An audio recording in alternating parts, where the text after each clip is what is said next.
بسم اللہ الرحمن الرحیم۔ اپنے واقعات کے سلسلے کا تیسرا واقعہ لے کر حاضر ہو رہے ہیں جو امام زمانہ علیہ السلام سے ملاقات کے ہیں۔ امید کرتے ہیں کہ آپ کو یہ واقعات بہت پسند آئیں گے اور آپ کے دل میں بھی جستجو پیدا ہوگی امام زمانہ علیہ السلام سے ملاقات کی، اور آپ کے دل میں بھی ان سے محبت اور معرفت میں اضافہ ہوگا۔ آپ سے واقعہ شروع کرنے سے پہلے ایک گزارش کی جاتی ہے کہ اب تک اگر آپ نے ہمارے چینل کو سبسکرائب نہیں کیا ہے تو ضرور سبسکرائب کر لیں۔ یہ واقعات آپ کی روحانی اور ذہنی تقویت کے لیے ہیں تاکہ ہمارے امام پر تمام تر مومنین کا بھروسہ قائم رہے اور ان سے ملاقات اور ان کی زیارت کا جذبہ بیدار ہو سکے۔ تیسرا واقعہ جو ہم آپ کی خدمت میں پیش کرنے جا رہے ہیں وہ یہ ہے۔ صاحب نجم ثاقب نے سید الفقہاء استاد علماء عالم ربانی سید مہدی قرظینی سے نقل کیا ہے کہ میرے پدر روحانی جسمانی جناب مرحوم منبر و علماء فہامہ صاحب کرامات عالیہ سید محمد باقر قرظینی نے، جن کا پہلے واقعہ 13 میں ذکر ہو چکا ہے، یہ بیان کیا کہ 1186 ہجری میں عراق کے اندر بڑے زور کا تعاون پھیلا تھا، جس میں نجف کی یہ صورت ہو گئی تھی کہ لوگوں نے شہر چھوڑ کر دوسری جگہوں پر جانا شروع کر دیا تھا۔ بڑے بڑے علماء یہاں تک کہ علامہ طباطبائی اور محقق صاحب کشف الغطاء بھی چلے گئے۔ بہت سے حضرات انتقال فرما گئے، گنتی کے چند آدمی ہی باقی رہ گئے تھے۔ میں ہر روز صحن مبارک میں بیٹھا کرتا تھا اور وہاں کسی جگہ اہل علم میں سے کوئی موجود نہ ہوتا تھا۔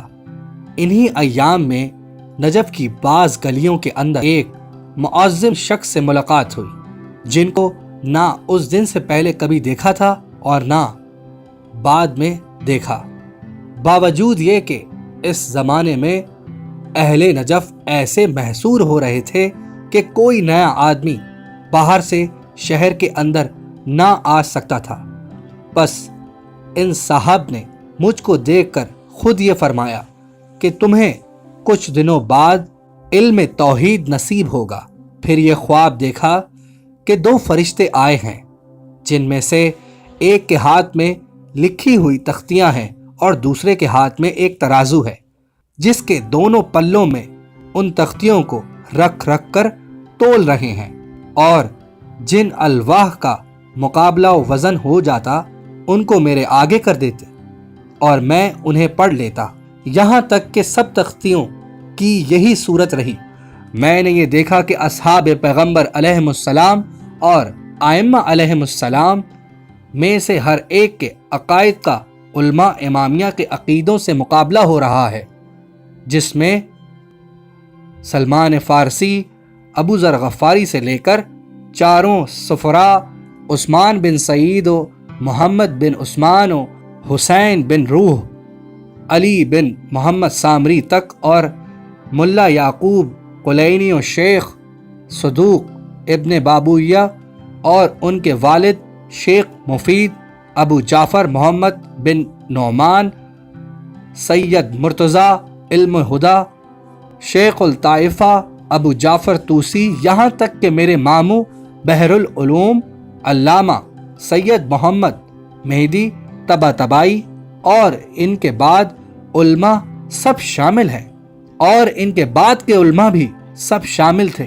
یہ خواب دیکھ کر میں ان جملہ صاحبان کے عقیدے سے مطلع ہو گیا اور ایسے اسرار علمیہ پر حاوی ہوا کہ اگر مجھ کو حضرت نوح علیہ السلام کی عمر ملتی اور طلب معرفت میں برابر مشغول رہتا تو بھی اس کے 10ویں حصے کا 10واں حصہ بھی نہ حاصل کر سکتا۔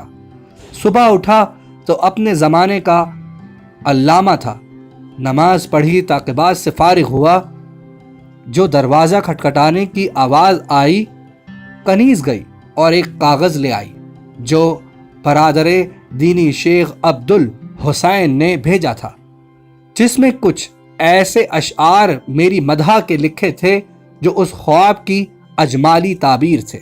خلاصہ یہ کہ جو عقیدے مجھے معلوم ہوئے ان میں ماموں مرحوم علامہ بحر العلوم کا عقیدہ بھی ہے، جس کا مقابلہ بعض خواص اصحاب رسول کے عقیدے سے ہوا، لیکن یہ راز کی باتیں ہیں جو ظاہر نہیں کی جا سکتی، اور ہر شخص اس کا متحمل بھی نہیں ہو سکتا، بلکہ ان مرحوم نے ان چیزوں کو ظاہر نہ کرنے کا مجھ سے عہد لے لیا تھا۔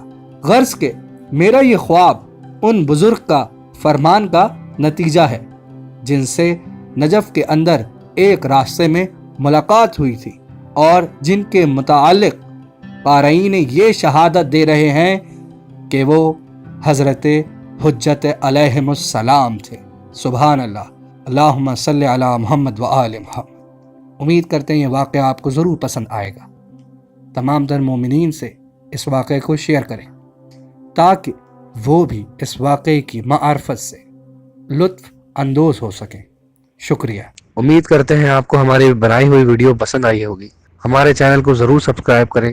اسی طریقے کی انفارمیٹیو باتیں آپ کو ہمارے چینل سے ضرور ملیں گی، اور بہت سے ایسی چیزیں جو آپ کے لائف میں بدلاؤ لا سکتی ہیں ہمارے چینل سے ضرور ملیں گی۔